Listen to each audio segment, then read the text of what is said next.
Hello ನಮಸ್ಕಾರ, ನೀವು ನೋಡ್ತಾ ಇದ್ದೀರಾ ನ್ಯೂಸ್ ಫಸ್ಟ್. ನಾನು ರಕ್ಷತ್ ಶೆಟ್ಟಿ. ರಾಜ್ಯದಲ್ಲಿ ಪ್ರತಿ ಮಳೆಗಾಲದ ಆರಂಭದ ಸಂದರ್ಭದಲ್ಲಿ ರಾಜ್ಯಕ್ಕೆ ಒಂದಿಷ್ಟು ಕರೆಯದೇ ಬರುವಂತ ಅತಿಥಿಗಳು ಎಂಟ್ರಿ ಆಗ್ತಾರೆ.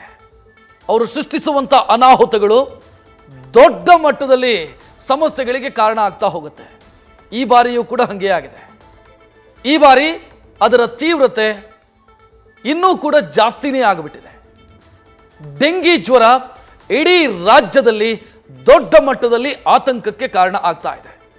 ಅದರಲ್ಲೂ ಕೂಡ ಆಸ್ಪತ್ರೆಯಲ್ಲಿ ಸೂಕ್ತ ಚಿಕಿತ್ಸೆ ಸಿಗದೆ ಅಥವಾ ಸೂಕ್ತ ಚಿಕಿತ್ಸೆ ಕೊಡೋದಕ್ಕೆ ಇರಬೇಕಾದಂಥ ವ್ಯವಸ್ಥೆ ಇಲ್ಲದೆ ರೋಗಿಗಳು ಒದ್ದಾಡುವಂಥ ಸ್ಥಿತಿ ನಿರ್ಮಾಣ ಆಗಿದೆ. ಸರ್ಕಾರ ಪ್ರಯತ್ನ ಮಾಡ್ತಾ ಇದೆ ಪರಿಸ್ಥಿತಿಯನ್ನು ನಿಭಾಯಿಸೋದಕ್ಕೆ. ಆದರೆ ಕೆಲ ಜಿಲ್ಲೆಗಳಲ್ಲಿ ಆ ಪ್ರಯತ್ನ ಯಶಸ್ಸಾದರೆ ಇನ್ನು ಕೆಲ ಜಿಲ್ಲೆಗಳಲ್ಲಿ ಆ ಪ್ರಯತ್ನ ಯಶಸ್ಸಾಗ್ತಾ ಇಲ್ಲ. ರಾಜ್ಯದಲ್ಲಿ ಡೇಂಜರಸ್ ಡೆಂಗಿಯ ಉಪಟಳ ಹೆಚ್ಚಾಗ್ತಾನೆ ಇದೆ. ದಿನದಿಂದ ದಿನಕ್ಕೆ ಡೆಂಗಿ ಕೇಸುಗಳ ಸಂಖ್ಯೆ ಹೆಚ್ಚಾಗ್ತಾ ಇದೆ. ಕಳವಳಕಾರಿ ಅಂತಂದ್ರೆ ಸಾವಿನ ಪ್ರಮಾಣವೂ ಕೂಡ ಹೆಚ್ಚುತ್ತಾ ಇದೆ. ರಾಜ್ಯದಲ್ಲಿ 7,000ಕ್ಕೂ ಅಧಿಕ ಡೆಂಗಿ ಪ್ರಕರಣಗಳು ಈ ಬಾರಿ ದಾಖಲಾಗಿದ್ದಾವೆ. ಮಕ್ಕಳು ಸೇರಿದಂತೆ ಹಲವರ ಸಾವಿಗೂ ಕೂಡ ಡೆಂಗಿ ಕಾರಣ ಆಗಿದೆ. ಡೆಂಗಿ ಹಾಟ್ಸ್ಪಾಟ್ ಯಾವುದು ಅಂತಂದ್ರೆ ರಾಜಧಾನಿ ಬೆಂಗಳೂರು ಅಂತ ಹೇಳುವಂತ ಸ್ಥಿತಿ ಇದೆ.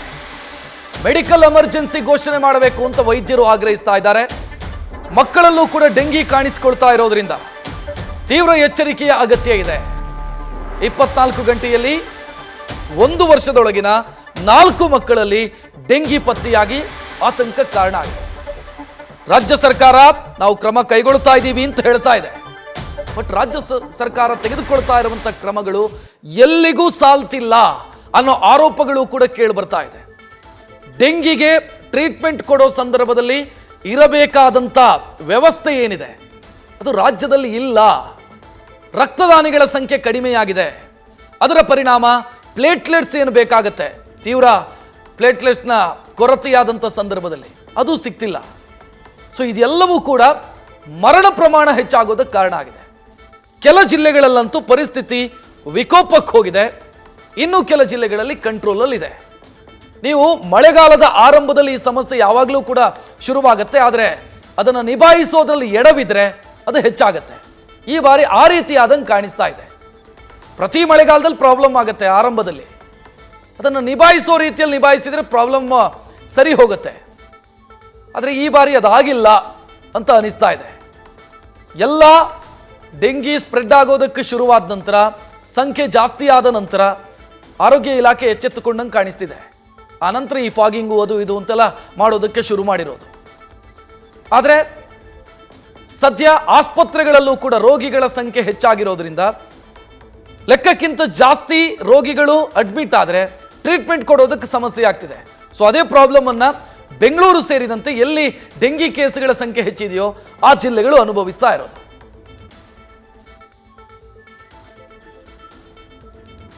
ಇನ್ನು ರಾಜ್ಯದಲ್ಲಿ ಎಲ್ಲೆಲ್ಲಿ ಎಷ್ಟೆಷ್ಟು ಕೇಸುಗಳಾಗಿದೆ ಅನ್ನೋದನ್ನ ಕೂಡ ಒಮ್ಮೆ ನೋಡ್ತಾ ಹೋಗೋಣ. ಡೆಡ್ಲಿ ಡೆಂಗಿ ಕಾಟಕ್ಕೆ ರಾಜ್ಯದಲ್ಲಿ ಒಟ್ಟು 6,831 ಕೇಸುಗಳು ಇಲ್ಲಿಯವರೆಗೆ ಪತ್ತೆಯಾಗಿರೋದು. ಕಳೆದ 24 ಗಂಟೆಯ ಅವಧಿಯಲ್ಲಿ 155 ಕೇಸು ದಾಖಲಾಗಿದೆ. ಅಲ್ಲಿಗೆ ನೀವು ಡೆಂಗಿಯ ತೀವ್ರತೆಯನ್ನು ಅರ್ಥ ಮಾಡ್ಕೊಳ್ಬಹುದು. ಬಿಬಿಎಂಪಿ ವ್ಯಾಪ್ತಿ, ಬೆಂಗಳೂರು ನಗರದ ಕಾರ್ಪೊರೇಷನ್ ವ್ಯಾಪ್ತಿಯಲ್ಲಿ 1,769 93 ಕೇಸುಗಳು ಪತ್ತೆಯಾಗಿರೋದು.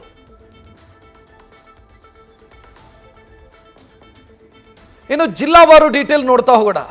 ರಾಜಧಾನಿ ಬೆಂಗಳೂರಲ್ಲಿ 1,793 ಪ್ರಕರಣ, ಮಲೆನಾಡಿನ ಚಿಕ್ಕಮಗಳೂರಲ್ಲಿ 521 ಕೇಸು, ಮೈಸೂರಲ್ಲಿ 496 ಕೇಸು.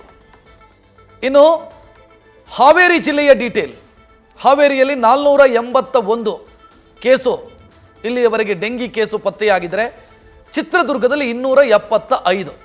ಸೊ ಅಲ್ಲಿಗೆ ಈ ಇಷ್ಟು ಡಿಸ್ಟ್ರಿಕ್ಟ್ಗಳೇನಿದ್ದಾವೆ, ಇಷ್ಟು ಜಿಲ್ಲೆಗಳೇನಿದ್ದಾವೆ, ಡೆಂಗಿ ಕೇಸುಗಳ ಸಂಖ್ಯೆ ಜಾಸ್ತಿ ಇದೆ. ಡೆಂಗಿ ಕೇಸುಗಳ ಸಂಖ್ಯೆ ಹೆಚ್ಚಾಗ್ತಾ ಇದೆ. ನೀವು ಜೋರಾಗಿ ಮಳೆ ಬಂದಂಥ ಸಂದರ್ಭದಲ್ಲಿ ಡೆಂಗಿ ಕೇಸುಗಳ ಸಂಖ್ಯೆ ಕಡಿಮೆಯಾಗುತ್ತೆ. ನಿಮಗೆ ಅರ್ಧಂಬರ್ಧ ಮಳೆ ಬಂದು ನಿಂತರೆ ಅದರಿಂದಾಗಿ ಡೆಂಗಿ ಕೇಸುಗಳ ಸಂಖ್ಯೆ ಹೆಚ್ಚಾಗೋದು. ಸೊ ಇದು ಮಳೆಗೂ ಡೆಂಗಿಗೂ ಬಹಳ ಹತ್ತಿರದ ಸಂಬಂಧ ಇದೆ. ಜೋರಾಗಿ ಮಳೆ ಬಂದರೆ, ಈಗ ದಕ್ಷಿಣ ಕನ್ನಡ, ಉಡುಪಿ ಈ ಭಾಗದಲ್ಲಿ ಧಾರಾಕಾರ ಮಳೆಯಾಗ್ತಾ ಇದೆ. ಅಲ್ಲಿ ಡೆಂಗಿಯ ಆತಂಕ ಸ್ವಲ್ಪ ಕಡಿಮೆ ಆಯಿತು ಅಂತ ಲೆಕ್ಕ. ಎಲ್ಲಿ ಅರ್ಧಂಬರ್ಧ ಮಳೆಯಾಗಿದೆಯೋ ಅಲ್ಲೆಲ್ಲ ಪ್ರಾಬ್ಲಮ್ ಸೃಷ್ಟಿಯಾಗಿದೆ. ಒಂದಿಷ್ಟು ಜಿಲ್ಲೆಗಳ ಡೀಟೇಲನ್ನು ನೀವು ನೋಡ್ತಾ ಇದ್ದೀರಿ, ಎಲ್ಲೆಲ್ಲಿ ಎಷ್ಟೆಷ್ಟು ಕೇಸುಗಳು ಪತ್ತೆಯಾಗಿದೆ ಅನ್ನೋದನ್ನು. ಇನ್ನು ಮರಣದ ಡೀಟೇಲ್ ನೋಡ್ತಾ ಇದ್ದೀರಿ, ಯಾವ ಯಾವ ಜಿಲ್ಲೆಯಲ್ಲಿ ಡೆಂಗಿ ಕಾರಣಕ್ಕಾಗಿ ರೋಗಿಗಳು ಮೃತಪಟ್ಟಿದ್ದಾರೆ ಅನ್ನೋದನ್ನು. ಬೆಂಗಳೂರಲ್ಲಿ 2, ಶಿವಮೊಗ್ಗದಲ್ಲಿ 1, ಧಾರವಾಡದಲ್ಲಿ 1 ಮೃತಪಟ್ಟಿದ್ದಾರೆ. ಇನ್ನು ಹಾವೇರಿ ಜಿಲ್ಲೆಯಲ್ಲಿ 1, ಹಾಸನದಲ್ಲಿ 2, ಒಟ್ಟು ಈವರೆಗೆ ಲೆಕ್ಕ ಸಿಕ್ಕಿರೋದು ಅಥವಾ ಅಧಿಕೃತವಾಗಿ ದಾಖಲಾಗಿರೋದು 7 ಸಾವು ಡೆಂಗಿ ಕಾರಣಕ್ಕಾಗಿ. ಇನ್ನು ಅಧಿಕೃತವಾಗಿ ದಾಖಲಾಗದೇ ಇರುವಂಥ ಸಾವುಗಳು ಬೇರೆ. ಇದು ಡೆಂಗಿಯ ಕಾರಣಕ್ಕಾಗಿ 7 ಮಂದಿ ಮೃತಪಟ್ಟಿದ್ದಾರೆ ಅನ್ನೋದು ಅಧಿಕೃತವಾದಂಥ ದಾಖಲೆ. ಅಂದರೆ ಈ ಡೆತ್ ಆಡಿಟ್ ಮಾಡ್ತಾರೆ, ಸಾವಿಗೇನು ಕಾರಣ. ಆ ಡೆತ್ ಆಡಿಟ್ನಲ್ಲಿ ಗೊತ್ತಾಗಿರೋದು 7 ಮಂದಿಯ ಸಾವಿಗೆ ನೇರವಾಗಿ ಡೆಂಗಿ ಕಾರಣ ಅನ್ನೋದು. ಸೊ ದಾಖಲಾಗದೇ ಇರುವಂಥ ಮತ್ತು ಸೂಕ್ತ ಚಿಕಿತ್ಸೆ ಸಿಗದೆ ಮನೆಯಲ್ಲೇ ಒದ್ದಾಡಿ ಮೃತಪಟ್ಟಂಥ ಕೇಸುಗಳು ಬೇರೆ ಇರುತ್ತೆ, ಅವುಗಳ ಲೆಕ್ಕ ಬೇರೆ. ಇನ್ನು ಈ ವಿಚಾರಕ್ಕೆ ಸಂಬಂಧಿಸಿದಂತೆ ಡಾಕ್ಟರ್ ಸಹನಾ ದೇವದಾಸ್, ವಾಣಿ ವಿಲಾಸ ಆಸ್ಪತ್ರೆಯ ಮಕ್ಕಳ ವಿಭಾಗದ ಮುಖ್ಯಸ್ಥರು ಮಾತನಾಡಿದ್ದಾರೆ, ನೋಡೋಣ. ಇದು ಡೆಂಗು ಬರೋದು ಯೂಶಲಿ ರೇನಿ ಸೀಸನ್ ಅಲ್ಲಿ. ಸೊ ಏನಾಗುತ್ತೆ ಅಂದ್ರೆ ಇದು ಡೇ ಬೈಟರ್ಸ್. ಇದು ಈಡಿಸ್ ಈಜಿಪ್ಟಿ ಅನ್ನೋ ಮಸ್ಕಿಟೋ ಇಂದ ಬೈಟ್ ಆಗೋದು. ಇದು ಬೆಳಗಿನ ಹೊತ್ತು ಕಚ್ಚುವಂತ ಮಸ್ಕಿಟೋ, ಇದನ್ನ ನಿದ್ದೆ ರಾತ್ರಿ ಕಚ್ಚುವಂತ ಮಸ್ಕಿಟೋ ಅಲ್ಲ. ಸೊ ಅದಕ್ಕೆ ಯಾವಾಗ ಎಲ್ಲಿ ಬ್ರೀಡಿಂಗ್ ಪ್ಲೇಸಸ್ ಅಂದ್ರೆ ಓಪನ್ ಟ್ಯಾಂಕ್ಸ್ ಇರುತ್ತೆ, ನೀರು ಎಲ್ಲಿ ಶೇಖರಣೆ ಮಾಡಿರ್ತೀವಿ, ಸೊ ಅಂತ ಕಡೆ, ಆಮೇಲೆ ಟೈರ್ಸ್ ಎಲ್ಲ ಇರುತ್ತಲ್ಲ ಅದ್ರೊಳಗೆ, ಆಮೇಲೆ ತೆಂಗಿನ ಚಿಪ್ ಇರ್ಬೋದು, ಮತ್ತೆ ಇದು ಏನದು ಬಾಟಲ್ಸ್, ಮುರಿದಿರೋ ಬಾಟಲ್ಸು, ಟಿನ್ಸು, ಸೊ ಟೈರ್ಸು, ಇದರಲ್ಲೆಲ್ಲ ಜಾಸ್ತಿ ನೀರ್ ಶೇಖರಣೆ ಆಗುತ್ತೆ. ಆಮೇಲೆ ಓಪನ್ ಹೆಡ್ ಟ್ಯಾಂಕ್ಸ್ ಇರುತ್ತಲ್ಲ ಮನೆಗಳ ಮೇಲೆ, ಅದು ಓಪನ್ ಇಡಬಾರ್ದು. ಸೊ ಇದೆಲ್ಲ ಮನೆಯಲ್ಲಿ ಶೇಖರಣೆ ಮಾಡಿದ್ರು ಸಹ ಮುಚ್ಚಿಡ್ಬೇಕು ಎಲ್ಲೇ ಆಗಿದ್ರು ನೀರನ್ನ.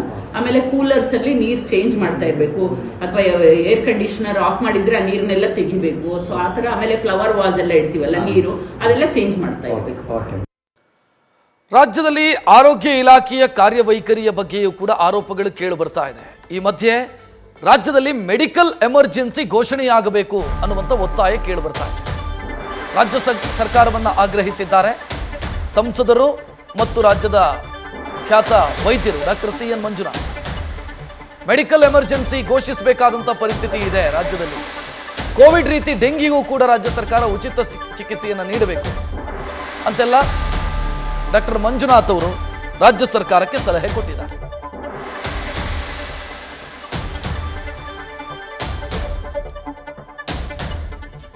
ಇನ್ನು ಡಾಕ್ಟರ್ ಮಂಜುನಾಥ್ ಅವರು ಕೊಟ್ಟಿರುವಂಥ ಸಲಹೆಗಳೇನು ರಾಜ್ಯ ಸರ್ಕಾರಕ್ಕೆ ನೋಡೋಣ ಆ ಡೀಟೇಲ್.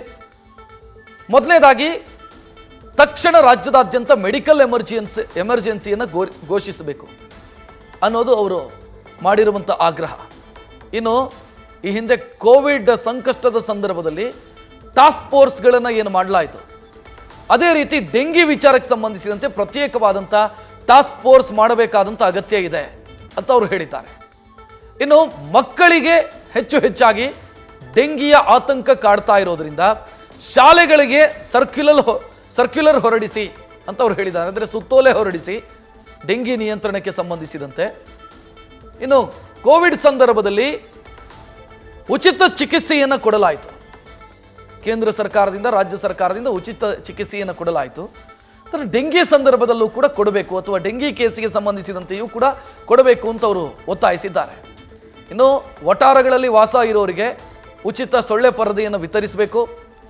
ಡಯಾಗ್ನೋಸಿಸ್ನಲ್ಲಿ ಅಂದರೆ ಈ ಡೆಂಗಿ ಟೆಸ್ಟಿಗೆ ಅಂತ ಹೋದಾಗ ಹೆಚ್ಚು ವಸೂಲಿ ಮಾಡುವಂಥ ಕೇಸುಗಳು ದಾಖಲಾಗ್ತಾ ಇದ್ದಾವೆ, ಅಥವಾ ಆ ರೀತಿಯ ಆರೋಪಗಳು ಕೇಳಿ ಬರ್ತಾ ಇದೆ.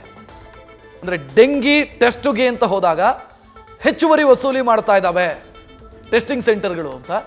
ಸೊ ಅದಕ್ಕೆ ಕಡಿವಾಣ ಹಾಕಬೇಕು ಅಂತ ಡಾಕ್ಟರ್ ಮಂಜುನಾಥ್ ಅವರು ಒತ್ತಾಯಿಸಿದ್ದಾರೆ. ರಾಜ್ಯ ಸರ್ಕಾರ ಅದನ್ನು ಮಾಡಿದೆ, ಆದರೆ ಎಷ್ಟರ ಮಟ್ಟಿಗೆ ಇಂಪ್ಲಿಮೆಂಟ್ ಆಗಿದೆ ಅನ್ನೋದು ಗೊತ್ತಿಲ್ಲ. ಮೊನ್ನೆ ತಾನೇ ದಿನೇಶ್ ಗುಂಡೂರಾವ್ ಅದರ ಬಗ್ಗೆ ಮಾತನಾಡಿದರು. ಅಂದರೆ ಟೆಸ್ಟಿಗೆ ಇಷ್ಟು ಅಂತ ರೇಟನ್ನೆಲ್ಲ ಫಿಕ್ಸ್ ಮಾಡಲಾಗಿತ್ತು, ನಿಗದಿ ಮಾಡಲಾಗಿತ್ತು. ಇದಕ್ಕಿಂತ ಹೆಚ್ಚು ಏನಾದರೂ ಯಾವುದಾದ್ರೂ ಟೆಸ್ಟಿಂಗ್ ಸೆಂಟರ್ಗಳು ತೆಗೆದುಕೊಂಡ್ರೆ ಅವರ ವಿರುದ್ಧ ಕ್ರಮ ಕೈಗೊಳ್ತೀವಿ ಅನ್ನೋ ಎಚ್ಚರಿಕೆಯನ್ನು ಕೂಡ ಕೊಟ್ಟಿದ್ರು. ಒಂದು ಟೆಸ್ಟಿಗೆ ಇಷ್ಟು, ಅಂತ ರೇಟನ್ನು ಕೂಡ ಫಿಕ್ಸ್ ಮಾಡಲಾಗಿದೆ. ಡೆಂಗಿ ಪತ್ತೆ ಹಚ್ಚೋದಕ್ಕೆ ಪರ್ಟಿಕ್ಯುಲರ್ ಆದಂಥ ಟೆಸ್ಟ್ ಏನಿದೆ, ನೀವು ನಾರ್ಮಲ್ ರಕ್ತ ಪರೀಕ್ಷೆಯಲ್ಲಿ ಪ್ಲೇಟ್ಲೆಸ್ ಡೌನ್ ಆಗಿರೋದು ಗೊತ್ತಾಗುತ್ತೆ ಡೆಂಗಿ ಇದ್ದರೆ. ಆದರೆ ಅದು ಡೆಂಗಿ ಅಂತ ಗೊತ್ತಾಗಬೇಕು ಅಂತಾದರೆ ಅದಕ್ಕೆ ಪರ್ಟಿಕ್ಯುಲರ್ ಟೆಸ್ಟ್ ಇದೆ, ಅದನ್ನು ಮಾಡಿಸಬೇಕಾಗತ್ತೆ. ಸೊ ಅದನ್ನು ಮಾಡಿಸಬೇಕು ಅಂತಾದರೆ ಒಂದೊಂದು ಸೆಂಟರಲ್ಲೂ ಒಂದೊಂದು ರೀತಿಯಲ್ಲಿ ರೇಟು ತೆಗೆದುಕೊಳ್ತಾ ಇದ್ದಾರೆ ಜನರಿಂದ. ಅದಕ್ಕೆ ಕಡಿವಾಣ ಹಾಕಬೇಕು, ಜನರನ್ನು ಸುಲಿಗೆ ಮಾಡುವಂಥ ಕೆಲಸಗಳಾಗ್ತಾ ಇದೆ, ಸಂಕಷ್ಟದ ಸಂದರ್ಭದಲ್ಲಿ ಸುಲಿಗೆ ಮಾಡುವಂಥ ಕೆಲಸಗಳಾಗ್ತಿದೆ, ಇದಕ್ಕೆ ಕಡಿವಾಣ ಹಾಕಿ ಅಂತ ಡಾಕ್ಟರ್ ಮಂಜುನಾಥ್ ಒತ್ತಾಯಿಸಿದ್ದಾರೆ. ಮಂಜುನಾಥ್ ಅವರು ಮಾತನಾಡಿದ್ದೇನು ನೋಡೋಣ. ಇದು ಡೆಂಗು ಫೀವರ್ ನಿಯಂತ್ರಣ ಅಂದ್ರೆ ಏನಪ್ಪಾ ಅಂದ್ರೆ ಸೊಳ್ಳೆಗಳ ನಿಯಂತ್ರಣ. ನಾವು ಸೊಳ್ಳೆಗಳ ನಿಯಂತ್ರಣ ಮಾಡಿದ್ರೆ ಮಾತ್ರ ಡೆಂಗು ಹತೋಟಿಗೆ ಬರುತ್ತೆ. ಯಾಕೆಂದ್ರೆ ಡೆಂಗು ಕಾಯಿಲೆಗೆ ನಿಖರವಾದಂತ ಚಿಕಿತ್ಸೆ ಇಲ್ಲ. ಜ್ವರಕ್ಕೆ ಮಾತ್ರ ಮೆಡಿಸಿನ್ ಕೊಡ್ತವೆ, ಅಥವಾ BP ಕಡಿಮೆ ಆದರೆ ಸ್ವಲ್ಪ ಮೆಡಿಸಿನ್ ಕೊಡ್ತವೆ. ಆದರೆ ನಿಖರವಾದಂಥ ಯಾವುದೇ ಒಂದು ಔಷಧಿ ಡೆಂಗು ಫೀವರ್ಗೆ ಇಲ್ಲ. ಅದರಿಂದ ಬಹಳ ಮುಖ್ಯವಾದದ್ದು ಈ ಸೊಳ್ಳೆಗಳ ನಿಯಂತ್ರಣವನ್ನ ನಾವು ಮಾಡಬೇಕಾಗುತ್ತೆ ಇಲ್ಲಿ. ಯಾಕೆಂದ್ರೆ ಯಾವಾಗಲೂ ಅಷ್ಟೇ, ನಾವು ಇದೆಲ್ಲ ಮಳೆಗಾಲ ಬಂದಂತ ಮಳೆ ಪ್ರಾರಂಭದಲ್ಲಿ ನಾವು ಡೆಂಗು ಈ ಸೊಳ್ಳೆಗಳಿಂದ ಹರಡುವಂತ ಕಾಯಿಲೆಗಳು ಜಾಸ್ತಿ ಆಗುತ್ತೆ. ಇವತ್ತು ಈ ಸೊಳ್ಳೆಗಳ ನಿಯಂತ್ರಣ ಆಗದೆ ಇದ್ರೆ ಡೆಂಗು ಜೊತೆಗೆ ಬೇರೆ ಬೇರೆ ಕಾಯಿಲೆಗಳು ಬರುತ್ತೆ. ಚಿಕನ್ ಗುನ್ಯಾ ಬರ್ಬೋದು, ಜೀಕಾ ವೈರಸ್ ಕಾಯಿಲೆ ಬರ್ಬೋದು. ಇವೆಲ್ಲ ಮಾರಕ ಕಾಯಿಲೆಗಳು. ಅದರಿಂದ ಇದನ್ನ ಇವತ್ತು ನಾವು ಯಾವ ರೀತಿ ಕೆಲಸ ಮಾಡಬೇಕು ಅಂದ್ರೆ, ಕೋವಿಡ್ ಬಂದಂತ ಸಂದರ್ಭದಲ್ಲಿ ನಾವು ಕೋವಿಡ್ನ ಪ್ಯಾಂಡಮಿಕ್ ಅಂದ್ವಿ. ಪ್ಯಾಂಡಮಿಕ್ ಅಂದ್ರೆ ಏನು? ಇಡೀ ಪ್ರಪಂಚದಲ್ಲಿ ಎಲ್ಲಾ ದೇಶಗಳಲ್ಲೂ ಕಾಯಿಲೆ ಬಂದ್ರೆ ಅದನ್ನ ಪ್ಯಾಂಡಮಿಕ್ ಅಂತೀವಿ. ಇವತ್ತು ನಮ್ಮ ರಾಜ್ಯದಲ್ಲಿ, ನಮ್ಮ ದೇಶದಲ್ಲೇ ಇದು ಬಹಳ ವೇಗವಾಗಿ ಹರಡೋದ್ರಿಂದ ಇವತ್ತು ನಮ್ಮ ದೇಶದಲ್ಲಿ ಈ ಡೆಂಗು ಫೀವರ್ ನಮ್ಮ ರಾಜ್ಯದಲ್ಲಿ ಮತ್ತು ನಮ್ಮ ಜಿಲ್ಲೆಗಳಲ್ಲಿ ಇದು ಎಂಡೆಮಿಕ್ ಆಗಿದೆ. ಎಂಡೆಮಿಕ್ ಅಂದ್ರೆ ರಾಜ್ಯಾದ್ಯಂತ ಇದು ಆಗಿದೆ. ಅದಕ್ಕೋಸ್ಕರ ನಾವು ಯಾವ ರೀತಿ ಕೋವಿಡ್ ಮಾದರಿಯಲ್ಲಿ ನಾವು ಚಿಕಿತ್ಸೆ ವ್ಯವಸ್ಥೆಯನ್ನ ಮಾಡಿದ್ವಿ, ಅದೇ ರೀತಿ ಇವಾಗಲೂ ಮಾಡಬೇಕಾಗುತ್ತೆ. ಅದರಿಂದ ಇದನ್ನ ನಾನೇನು ಹೇಳೋದು ಅಂದ್ರೆ, ಇದನ್ನ ಒಂದು ಮೆಡಿಕಲ್ ಎಮರ್ಜೆನ್ಸಿ ಅಂತ ಡಿಕ್ಲೇರ್ ಮಾಡಬೇಕಾಗುತ್ತೆ. You have to declare it as a medical emergency. ಯಾಕೆಂದ್ರೆ ಇದು ತುರ್ತು ಚಿಕಿತ್ಸೆ ಅಗತ್ಯ ಇದೆ. ಈಗಾಗಲೇ ಇದು ಡೆಂಗು ಟೆಸ್ಟ್ಗೆ ಈಗ ಒಂದು ದರ ನಿಗದಿ ಮಾಡಿದೆ. ಅದರ ಪ್ರಕಾರ ನಡ್ಕೋಬೇಕು. ಇನ್ನು ರಾಜ್ಯ ಸರ್ಕಾರ ಡೆಂಗಿ ನಿಯಂತ್ರಣಕ್ಕಾಗಿ ಮತ್ತು ಪರಿಸ್ಥಿತಿಯನ್ನ ನಿಭಾಯಿಸೋದಕ್ಕೋಸ್ಕರ ಒಂದಿಷ್ಟು ಕ್ರಮ ಕೈಗೊಳ್ತಾ ಇದೆ ಮತ್ತು ಸೂಚನೆಯನ್ನ ಕೂಡ ಕೊಡಲಾಗಿದೆ. ಹೆಲ್ತ್ ವರ್ಕರ್ಸು ಸೇರಿ ಆಯಾ ಜಿಲ್ಲೆಯ ಆರೋಗ್ಯ ಇಲಾಖೆಗೆ ಸಂಬಂಧಿಸಿದಂಥ ಅಧಿಕಾರಿಗಳಿಗೂ ಕೂಡ ಸೂಚನೆಯನ್ನು ಕೊಡಲಾಗಿದೆ. ಏನೇನು ಸೂಚನೆ, ರಾಜ್ಯ ಸರ್ಕಾರ ಏನು ಮಾಡ್ತಿದೆ, ಡೀಟೇಲ್ ನೋಡೋಣ. ಡೆಂಗಿ ಹಾಟ್ಸ್ಪಾಟ್ ಪತ್ತೆ ಹಚ್ಚೋದಕ್ಕೆ ಜಿಲ್ಲೆಯ ಅಧಿಕಾರಿಗಳಿಗೆ ಸೂಚನೆಯನ್ನು ಕೊಡಲಾಗಿದೆ. ಅಂದರೆ ಎಲ್ಲಿಂದ ಸ್ಪ್ರೆಡ್ ಆಗ್ತಿದೆ, ಯಾವ ಏರಿಯಾದಲ್ಲಿ ಜಾಸ್ತಿ ಕೇಸುಗಳಿದ್ದಾವೆ, ಒಂದು ಜಿಲ್ಲೆಯಲ್ಲಿ ಯಾವ ಏರಿಯಾದಲ್ಲಿ ಹೆಚ್ಚು ಕೇಸುಗಳು ಪತ್ತೆಯಾಗ್ತಿದ್ದಾವೆ, ಸ್ಪ್ರೆಡ್ ಆಗ್ತಿದೆ, ಅದನ್ನು ಪತ್ತೆ ಹಚ್ಚಿ ಅಂತ ಸೂಚಿಸಲಾಗಿದೆ. ಇನ್ನು ಆಶಾ ಕಾರ್ಯಕರ್ತೆಯರನ್ನ ಮನೆ ಮನೆಗೆ ಹೋಗುವಂತೆ ಸೂಚಿಸಲಾಗಿದೆ. ಮನೆ ಮನೆಗೆ ಹೋಗಿ ಮಾನಿಟರ್ ಮಾಡಿರಿ, ಯಾವ ಮನೆಯಲ್ಲಿ ಜ್ವರದ ಪೇಷಂಟ್ಸ್ ಇದ್ದಾರೆ, ಎಷ್ಟು ದಿನದಿಂದ ಅವರಿಗೆ ಕಾಯಿಲೆ ಇದೆ, ಅಂದರೆ ಈ ಜ್ವರ ಇದೆ, ಜ್ವರದ ಲಕ್ಷಣಗಳು ಯಾವ ರೀತಿ ಇದೆ, ಇದನ್ನೆಲ್ಲ ಮಾನಿಟರ್ ಮಾಡಿ ಅಂತ. ಇನ್ನು ಸೊಳ್ಳೆ ಹೆಚ್ಚಾದ ಕಾರಣಕ್ಕಾಗಿ ಡೆಂಗಿ ಹೆಚ್ಚಾಗಿದೆ ಅನ್ನೋದನ್ನು ಡಾಕ್ಟರ್ ಮಂಜುನಾಥ್ ಅವರು ಹೇಳಿದ್ದನ್ನು ನೀವು ಕೇಳಿದ್ರಿ. ಸೊ ಸೊಳ್ಳೆಯ ಸಂತತಿ ಹೆಚ್ಚಾದರೆ ಜ್ವರಗಳು, ಬೇರೆ ಬೇರೆ ರೀತಿಯ ಜ್ವರಗಳು ಬರ್ತವೆ. ಸೊ ಅದ ಕಾರಣಕ್ಕಾಗಿ ಲಾರ್ವಾ ಉತ್ಪತ್ತಿ ಕಂಡು ಬಂದಲ್ಲಿ ಅದನ್ನು ನಾಶಪಡಿಸುವಂಥ ಕೆಲಸ ಆಗಬೇಕು ಅನ್ನೋ ಸೂಚನೆಯನ್ನು ಕೂಡ ಆರೋಗ್ಯ ಇಲಾಖೆ ಕೊಟ್ಟಿದೆ. ಜಿಲ್ಲಾವಾರು ಡೆಂಗಿ ಕೇಸ್ಗಳ ಮೇಲೆ ನಿಗಾ ಇಡೋದಕ್ಕೂ ಕೂಡ ಸೂಚಿಸಲಾಗಿದೆ. ಹೆಚ್ಚು ಡೆಂಗಿ ಪ್ರಕರಣ ಕಂಡು ಬಂದಂಥ ಸ್ಥಳದಲ್ಲಿ ಫೀವರ್ ಕ್ಲಿನಿಕ್ಕು, ಈ ಕೋವಿಡ್ ಟೈಮಲ್ಲಿ ಇದನ್ನು ಮಾಡಲಾಗಿತ್ತು ಫೀವರ್ ಕ್ಲಿನಿಕ್ಕು ಅಂತ. ಸೊ ಅದನ್ನು ಸ್ಥಾಪಿಸೋದಕ್ಕೆ ಸೂಚನೆ ಕೊಡಲಾಗಿದೆ. ಫೀವರ್ ಕ್ಲಿನಿಕ್ಗಳನ್ನು ಓಪನ್ ಮಾಡಿ ಎಲ್ಲರನ್ನ ಕೂಡ ರ್ಯಾಂಡಮ್ ಆಗಿ ಟೆಸ್ಟಿಗೆ ಒಳಪಡಿಸಿ ಕ್ರಮ ಕೈಗೊಳ್ಳಿ ಅಂತ. ಜೊತೆಗೆ ಶಿಕ್ಷಣ ಇಲಾಖೆಯ ಜೊತೆ ಸೇರಿ ಡೆಂಗಿ ಬಗ್ಗೆ ಜಾಗೃತಿ ಮೂಡಿಸುವಂಥ ಕೆಲಸ, ಅವೇರ್ನೆಸ್ ಕ್ರಿಯೇಟ್ ಮಾಡಬೇಕು ಅಂತಾನೂ ಕೂಡ ಆರೋಗ್ಯ ಇಲಾಖೆ ಸೂಚಿಸಿದೆ. ಮೆಡಿಕಲ್ ಆಫೀಸರ್ಸು ಶಾಲೆಗೂ ಕೂಡ ಭೇಟಿ ನೀಡೋದಕ್ಕೆ, ಅಂದರೆ ಮಕ್ಕಳಲ್ಲೂ ಕೂಡ ಡೆಂಗಿ ಕೇಸ್ಗಳ ಸಂಖ್ಯೆ ಹೆಚ್ಚಾಗಿ ಕಂಡು ಬರ್ತಾ ಇರೋದ್ರಿಂದ ಶಾಲೆಗೂ ಕೂಡ ಭೇಟಿ ನೀಡಿ ಪರಿಶೀಲನೆ ಮಾಡೋದಕ್ಕೆ ಸೂಚನೆಯನ್ನು ಕೊಡಲಾಗಿದೆ. ಡೆಂಗಿ ಜ್ವರದ ಲಕ್ಷಣಗಳೇನು, ಸಿಂಪ್ಟಮ್ಸ್ ಏನು, ಸಾಮಾನ್ಯ ಲಕ್ಷಣಗಳೇನೆಲ್ಲ ಅಂತ ನೋಡ್ಬಿಡೋಣ ಆ ಡೀಟೇಲ್ ಕೂಡ. ಸಾಮಾನ್ಯ ಲಕ್ಷಣ ಡೆಂಗಿ ಜ್ವರದಲ್ಲಿ ಜ್ವರ ಕಾಣಿಸಿಕೊಳ್ಳುತ್ತೆ. ಜ್ವರ ಕಾಣಿಸಿಕೊಂಡ ತಕ್ಷಣ ಅದು ಡೆಂಗಿ ಅಂತ ನೀವು ಭಾವಿಸಬೇಕಾದಂಥ ಅಗತ್ಯ ಇಲ್ಲ. ಆದರೆ ಸಿಂಪ್ಟಮ್ಸ್ ಏನು ಅನ್ನೋದನ್ನು ಹೇಳ್ತಾ ಇದ್ದೀವಿ ಅಷ್ಟೇ. ಎಲ್ಲ ಜ್ವರವೂ ಡೆಂಗಿ ಆಗಬೇಕು ಅಂತಿಲ್ಲ, ಬಟ್ ಡೆಂಗಿಯಲ್ಲಿ ಜ್ವರ ಬರುತ್ತೆ ಅನ್ನೋದು ಗಮನಿಸಬೇಕಾದಂಥ ವಿಚಾರ. ಎರಡನೆಯದ್ದು, ಡೆಂಗಿ ಬಂದಂಥ ಸಂದರ್ಭದಲ್ಲಿ ಜ್ವರದ ಜೊತೆಗೆ ತಲೆನೋವಿರುತ್ತೆ. ಅದರಲ್ಲೂ ಹಣೆಯ ಭಾಗದಲ್ಲಿ ವಿಪರೀತವಾದಂಥ ತಲೆನೋವಿರುತ್ತೆ. ಇದು ಸಾಮಾನ್ಯ ಲಕ್ಷಣಗಳು ನಾವು ನಿಮಗೆ ಹೇಳ್ತಾ ಇರೋದು. ಇದರ ಜೊತೆಗೆ ಮೈಕೈ ನೋವು ಕಾಣಿಸ್ಕೊಳ್ಳುತ್ತೆ, ಕೆಲವರಲ್ಲಿ ಕೀಲು ನೋವು ಕಾಣಿಸ್ಕೊಳ್ಳುತ್ತೆ, ಹೊಟ್ಟೆ ನೋವು ಕಾಣಿಸ್ಕೊಳ್ಬಹುದು, ಜೊತೆಗೆ ವಾಕರಿಕೆ, ವಾಂತಿ ಭೇದಿ. ಇನ್ನು ಪ್ಲೇಟ್ಲೆಟ್ಸ್ ಡೌನ್ ಆಯಿತು ಅಂತ ತಕ್ಷಣ ನಿಮ್ಮ ದೇಹದಲ್ಲಿ ರ್ಯಾಷಸ್ ಕಾಣಿಸ್ಕೊಳ್ಳುತ್ತೆ. ಅಂದರೆ ಪುಟ್ಟ ಪುಟ್ಟ ಗಜ್ಜಿ ರೀತಿಯಲ್ಲಿ, ತುರಿಕೆ ರೀತಿಯಲ್ಲಿ, ಗಜ್ಜಿ ರೀತಿಯಲ್ಲಿ ಕಾಣಿಸ್ಕೊಳ್ಳುತ್ತೆ. ಪ್ಲೇಟ್ಲೆಟ್ಸ್ ಡೌನ್ ಆದ ಕೂಡಲೇ ಈ ರೀತಿಯ ಪ್ರಾಬ್ಲಮ್ ಆಗುತ್ತೆ. ಡೆಂಗಿ ಜ್ವರದಲ್ಲಿ ಸಾಮಾನ್ಯವಾಗಿ ಜ್ವರ, ತಲೆನೋವು, ತೀರಾ ವಿಪರೀತ ಅಂತ ಆಯಿತು ಅಂತಾದರೆ ಅಥವಾ ಪ್ಲೇಟ್ಲೆಟ್ಸ್ ಡೌನ್ ಆಯಿತು ಅಂತಾದರೆ ರ್ಯಾಷಸ್ ಕಾಣಿಸ್ಕೊಳ್ಬೋದು, ಮೈ ಮೇಲೆಲ್ಲ ರ್ಯಾಷಸ್ ಕಾಣಿಸ್ಕೊಳ್ಬೋದು. ಸೊ ಇದು ಡೆಂಗಿಯ ಸಾಮಾನ್ಯ ಲಕ್ಷಣಗಳು. ಈಗ ನಮ್ಮ ಜೊತೆಗೆ ಎಕ್ಸ್ಪರ್ಟ್ ಡಾಕ್ಟರ್ಸ್ ಇದ್ದಾರೆ.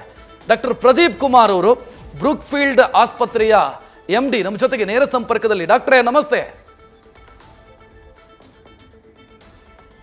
ಡಾಕ್ಟ್ರೇ, ಇಲ್ಲೊಂದು ಪ್ರಶ್ನೆ ಇದೆ. ಈಗ ಈ ಮಳೆಗಾಲದ ಸಂದರ್ಭದಲ್ಲಿ ಸಾಮಾನ್ಯವಾಗಿ ಜ್ವರ ಬರುತ್ತೆ, ಜ್ವರದ ಉಪಟಳ ಸಾಮಾನ್ಯವಾಗಿರುತ್ತೆ. ಇದು ಡೆಂಗಿ ಇರಬಹುದು ಅಂತ ನಾನು ಯಾವಾಗ ಯೋಚನೆ ಮಾಡಬೇಕು? ಡೆಂಗಿ ಇರಬಹುದೇನೋ ಅಂತ ನಾನು ಯಾವಾಗ ಯೋಚನೆ ಮಾಡಬೇಕು? ನೀವೀಗ ಸದ್ಯಕ್ಕೆ ಹೇಳ್ದಂಗೆ ಈ ಮಳೆಗಾಲದಲ್ಲಿ ಬಹಳಷ್ಟು ವೈರಲ್ ಜ್ವರಗಳು ಕಾಣಿಸ್ಕೊಳ್ತಾ ಇರ್ತವೆ. ಎಲ್ಲಾ ವೈರಲ್ ಜ್ವರಗಳು ಒಂದೇ ಸಮನೆ ಎಲ್ಲಾ ಸಿಂಪ್ಟಮ್ಗಳು ನೀವ್ ಹೇಳ್ದಂಗೆ ಅದೇ ತರನೇ ಇರ್ತವೆ. ಬಟ್ ಸ್ವಲ್ಪ ಸಿಂಪ್ಟಮ್ಸ್ ಸ್ಪೆಸಿಫಿಕ್ ಆಗಿ ಡೆಂಗುಗೆ ನಾವು ಅಕಸ್ಮಾತ್ ಕಾಂಟ್ರಿಬ್ಯೂಟ್ ಮಾಡುವಂತ ಸಿಂಪ್ಟಮ್ಸ್ ಯಾವುದು ಅಂತ ಹೇಳಿದ್ರೆ, ವಿಪರೀತ ಜ್ವರ, ಯಾವುದೇ ಸಾಮಾನ್ಯವಾದ ಔಷಧಿಗಳನ್ನ ನಾವು ಜ್ವರನ ಇಳಿಸೋದಿಕ್ಕೆ ತಗೊಳ್ಳೋಂಥ ಮೆಡಿಸಿನ್ಗಳು ಕೆಲಸ ಮಾಡದೇ ಇದ್ದಾಗ, ಕಂಟಿನ್ಯೂಸ್ ಜ್ವರ ಜೊತೆಗೆ ತಲೆನೋವು ವಿಪರೀತ ಜಾಸ್ತಿ ಇದ್ದಾಗ, ಬೆನ್ನೋವು ಜಾಸ್ತಿ ಇದ್ದಾಗ, ಕಣ್ಣು ನೋವು ಬಹಳ ಜಾಸ್ತಿ ಇದ್ದಾಗ, ಮೈ ಕೈ ಕಾಲು ಮುರಿಯುವಂತ ನೋವುಗಳು ಬರುವಂತ ಜ್ವರ, ಇಂಥವು ಸಿಂಪ್ಟಮ್ಸ್ ಗಳು ಇದ್ರೆ ಅದು ಬಹುಶಃ ಒಂದು ಡೆಂಗು ಜ್ವರ ಇರ್ಬೋದು ಅಂತ ಅನುಮಾನ ಪಡ್ಬೋದು ಅಷ್ಟೇ. ಬಟ್ ಅದನ್ನ ಖಚಿತಪಡಿಸ್ಕೊಳ್ಳೋದಕ್ಕೆ ನಾವು ಬ್ಲಡ್ ಟೆಸ್ಟ್, ನಾವು ಡೆಂಗು ಪ್ರೊಫೈಲ್ ಅನ್ನೋದನ್ನ ನಾವೇನ್ ಮಾಡಿಸ್ತೀವೋ ಆ ಡೆಂಗು ಪ್ರೊಫೈಲ್ ಅಲ್ಲಿ NS1 ಆಂಟಿಜನ್ ಅನ್ನೋದನ್ನ ಮಾಡ್ತೀವಿ, IgM ಮತ್ತು IgG ಅನ್ನೋದನ್ನ ಮಾಡ್ತೀವಿ. ಈ ಟೆಸ್ಟ್ಗಳನ್ನ ಮಾಡಿಸಿದಾಗ, ಅದರಲ್ಲಿ ಕನ್ಫರ್ಮ್ ಮಾಡಿದಾಗ ನಾವು ಡೆಂಗು ಅನ್ನೋದನ್ನ ಕನ್ಫರ್ಮ್ ಮಾಡ್ಕೋಬಹುದು. ಡಾಕ್ಟ್ರೇ, ಇನ್ನೊಂದು ವಿಚಾರ ಬಹಳ ಮುಖ್ಯವಾಗಿ, ಜನರಿಗೆ ಈಗ ನನಗೆ ಜ್ವರ ಬಂತು, ಹೋಗಿ ಟೆಸ್ಟ್ ಮಾಡಿಸಿದೆ, ಡೆಂಗಿ ಅಂತ ಗೊತ್ತಾಯಿತು, ತಕ್ಷಣ ನಾನು ಪ್ಯಾನಿಕ್ ಆಗಿಬಿಡ್ತೀನಿ, ನಾನು ಆಸ್ಪತ್ರೆಗೆ ದಾಖಲಾಗಬೇಕು, ಹೇಗಾದರೂ ಸರಿ ನಾನು ಅಡ್ಮಿಟ್ ಆಗಲೇಬೇಕು, ಇಂಥ ಪರಿಸ್ಥಿತಿ ಇದೆಯಾ? ಅಡ್ಮಿಟ್ ಆಗಲೇಬೇಕಾ ಡೆಂಗಿಯಲ್ಲಿ? ಏನು ಕತೆ? ಇಲ್ಲ ರಕ್ಷಿತ್, ಇದು ಬಹಳಷ್ಟು ಜನಗಳಿಗೆ ಒಂದು ತಪ್ಪು ಅನಿಸಿಕೆ ಇದೆ. ಬಹಳಷ್ಟು ಜನ ಪೇಷಂಟ್ಸ್ ನನ್ನ ಹತ್ರ ಬಂದು, ಸರ್ ನಾನು ಹೊರಗಡೆ ಟೆಸ್ಟ್ ಮಾಡಿಸ್ಕೊಂಡ್ ಬಂದಿದ್ದೀನಿ, ನನ್ನ ಡೆಂಗು ಕನ್ಫರ್ಮ್ ಆಗಿದೆ, ದಯವಿಟ್ಟು ನನ್ನನ್ನು ಅಡ್ಮಿಟ್ ಮಾಡಿಸಿ ಅಂತ ಬರ್ತಾರೆ. But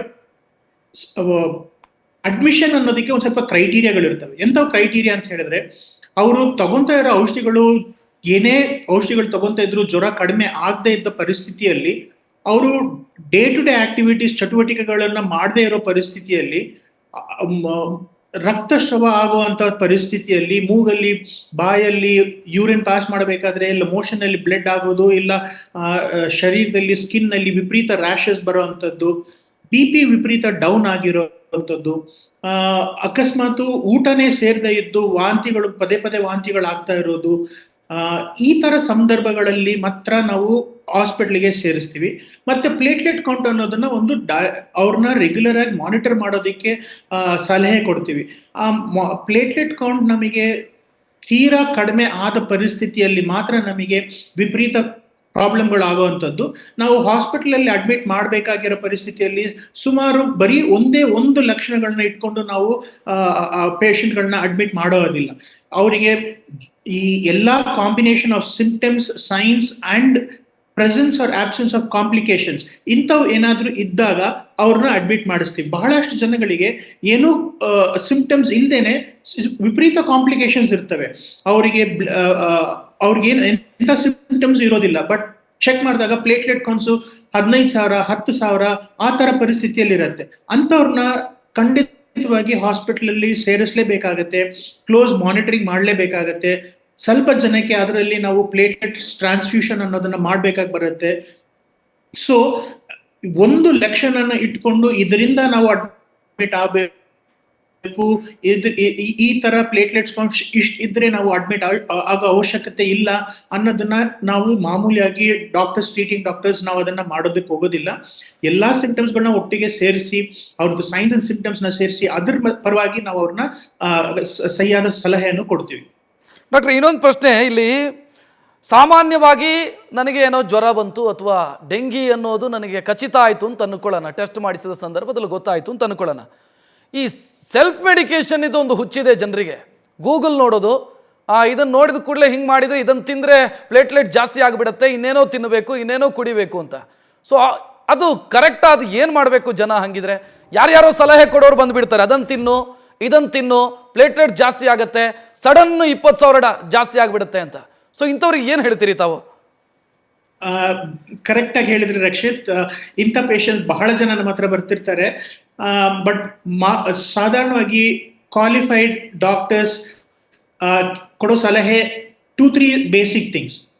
first and foremost, fever ಇದ್ದಾಗ ಫೀವರ್ಗೆ ಬೇಕಾಗಿರುವಂಥ ಪ್ಯಾರಾಸಿಟಮಾಲ್ ಟ್ಯಾಬ್ಲೆಟ್ನ 6 ಗಂಟೆಗೆ ಒಂದ್ಸತಿ ತಗೊಳ್ಳೋದಕ್ಕೆ ಒಂದು ಸಲಹೆಯನ್ನು ಕೊಟ್ಟಿರ್ತೀವಿ. ಜೊತೆಗೆ ಹೈಡ್ರೇಷನ್ನ ಮ್ಯಾಕ್ಸಿಮಮ್ ಹೈಡ್ರೇಷನ್ ಮೇಂಟೈನ್ ಮಾಡ್ಕೊಳ್ಳೋದಕ್ಕೆ ಆದಷ್ಟು ಲಿಕ್ವಿಡ್ಸು, ORS ಲಿಕ್ವಿಡ್ಸು ಬೇಕಾದಷ್ಟು ಅದನ್ನ ತಗೊಳ್ಳೋದಕ್ಕೆ ಎನ್ಕರೇಜ್ ಮಾಡ್ತೀವಿ. ಬಹಳಷ್ಟು ಜನಕ್ಕೆ ಈ ಕಾಯಿಲೆದಲ್ಲಿ ಅವರು ಊಟವನ್ನು ಬಹಳ ಕಡಿಮೆ ಮಾತ್ರೆಯಲ್ಲಿ ಊಟ ಮಾಡ್ತಾರೆ.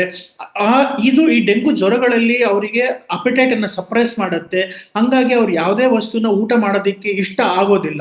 ಅಂತ ಪರಿಸ್ಥಿತಿಯಲ್ಲಿ ನಾವು ಏನ್ ಹೇಳ್ತೀವಿ, ನೀವು ಮಾಮೂಲಿ ಆದ ಸಾಧಾರಣವಾಗಿ ರೆಗ್ಯುಲರ್ ಆಗಿ ಉಪಯೋಗಿಸುವಂತ ವಸ್ತುಗಳನ್ನ ನೀವು ಪಕ್ಕಕ್ಕಿಟ್ಟು ಮಿಕ್ಕಿದ್ದು ಥೋಡ ಡ್ರೈ ಫ್ರೂಟ್ಸ್ ಆಗಲಿ, ಬೆರೀಸ್ ಆಗಲಿ, ಫ್ರೂಟ್ಸ್, ನಟ್ಸ್ ಆಗಲಿ, ಮಿಲ್ಕ್ ಶೇಕ್ಸ್ ಆಗಲಿ, ಇಂಥವನ್ನೆಲ್ಲ ಹೆಚ್ಚಿಗೆ ಉಪಯೋಗಿಸಿದ್ರೆ ಅದ್ರ ಸ್ಮಾಲ್ ಕ್ವಾಂಟಿಟಿಯಲ್ಲೂ ನಿಮಗೆ ಬೇಕಾಗಿರುವಂತ ಕ್ಯಾಲರೀಸ್ ಬರುತ್ತೆ, ಅದರಲ್ಲಿ ಇರೋ ಫ್ರೀ ರಾಡಿಕಲ್ಸ್, ಆಂಟಿ ಆಕ್ಸಿಡೆಂಟ್ಸ್ ಇಂಥವೆಲ್ಲ ಹೆಚ್ಚಿಗೆ ಮಾತ್ರದಲ್ಲಿ ಸಿಗತ್ತೆ ನಮಗೆ.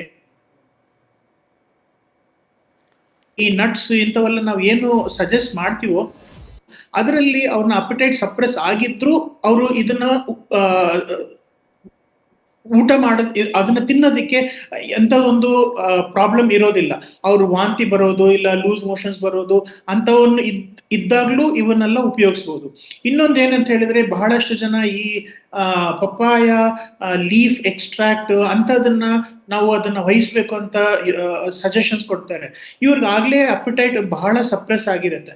ಅಂತ ಸಪ್ರೆಸ್ಡ್ ಅಪಿಟೈಟ್ ಸ್ಟೇಟ್ ಅಲ್ಲಿ ಅವರಿಗೆ ಇದು ಇಂಥ ಕಹಿ ಅಂದ್ರೆ ಕಹಿ, ಅದನ್ನ ಯಾರಾದ್ರೂ ಉಪಯೋಗಿಸಿರೋಂಥವ್ರು ಗೊತ್ತಾಗತ್ತೆ, ಅದನ್ನ ತಗೊಬಂದು ಕುಡಿಸಿದ್ರೆ ಅವ್ರಿಗೆ ಇನ್ನೂ ಅಪಿಟೈಟ್ ಸಪ್ರೆಸ್ ಆಗುತ್ತೆ. ಮತ್ತೆ ಅವ್ರು ಇನ್ನೂ ಊಟನೂ ಸರಿ ಮಾಡಕ್ ಆಗೋದಿಲ್ಲ, ಮಾಡ್ತಾ ಇರೋ ಪರಿಸ್ಥಿತಿನೂ ಊಟನೂ ಅದನ್ನು ನಿಲ್ಲಿಸ್ಬಿಡ್ತಾರೆ. ಸೊ ಹಂಗಾಗಿ ಅಂತವನ್ನೆಲ್ಲ ಅವಾಯ್ಡ್ ಮಾಡ್ಬೇಕು ಅನ್ನೋದು ನಿಮ್ಮ ಮಾಧ್ಯಮದ ಮೂಲಕ ಒಂದು ಸಲಹೆಯನ್ನ ಜನರಿಗೆ ಕೊಡಿಸೋದಿಕ್ಕೆ ಇಷ್ಟಪಡ್ತೀನಿ. ಡಾಕ್ಟ್ರೆ, ಇನ್ನೊಂದು ಪ್ರಶ್ನೆ.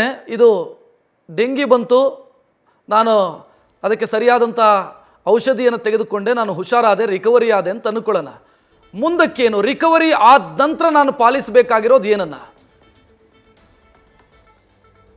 ರೈಟ್ ರಕ್ಷಿತ್.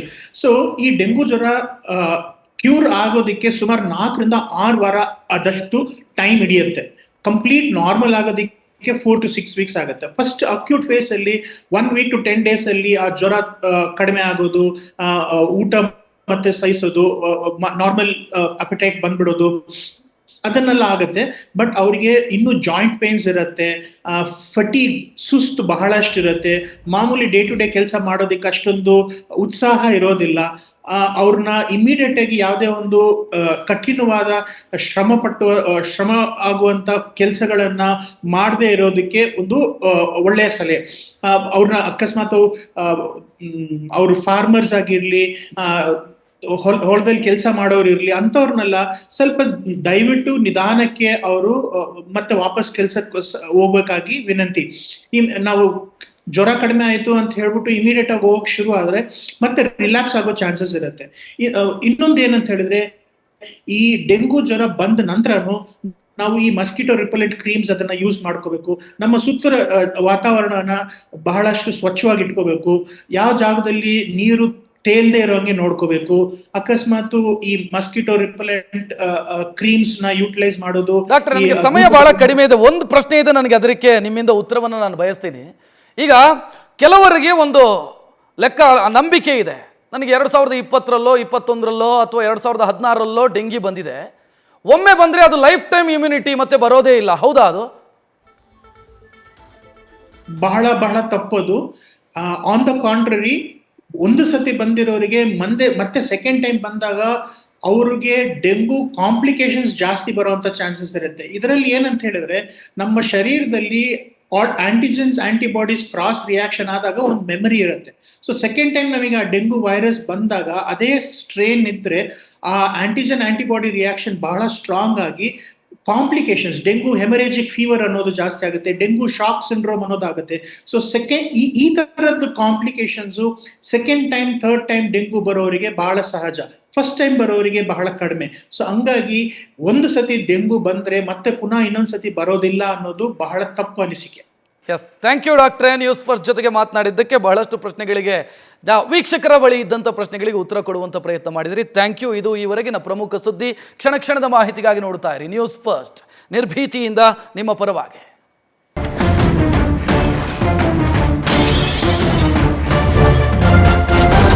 ನ್ಯೂಸ್ ಫಸ್ಟ್, ನಿರ್ಭೀತಿಯಿಂದ ನಿಮ್ಮ ಪರವಾಗಿ.